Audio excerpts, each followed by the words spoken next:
बिस्मिल्लाहिर्रहमानिर्रहीम। एक शख्स ने अर्ज़ की कि या रसूल अल्लाह सल्लल्लाहु अलैहि वसल्लम, दुनिया मुझसे फिर गई, रिस्क तंग हो गया। आप सल्लल्लाहु अलैहि वसल्लम ने फरमाया, तुम फरिश्तों की तस्बीह पढ़ा करो, उसकी बरकत से रिस्क बढ़ता है।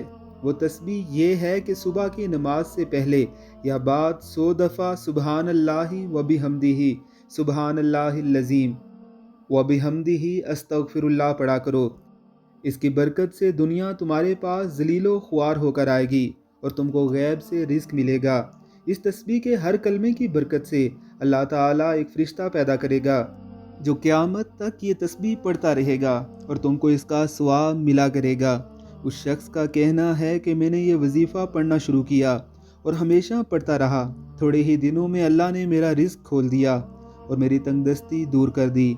और इरशाद फरमाया कि सुबहान अल्लाहि व बिहम्दिही, जो मर्द या औरत दिन रात में 100 दफ़ा पढ़ेगा, उसके सब गुनाह माफ़ हो जाएंगे, अगरचे समंदर की जाग के बराबर हों। इस वजीफ़े पर अमल करके देखिए, अल्लाह रब्बुल इज़्ज़त की ज़ात आप पर रिज़्क़ के दरवाज़े खोल देंगे। अल्लाह हम सबको तौफ़ीक अता फ़रमाए। आमीन सुम आमीन।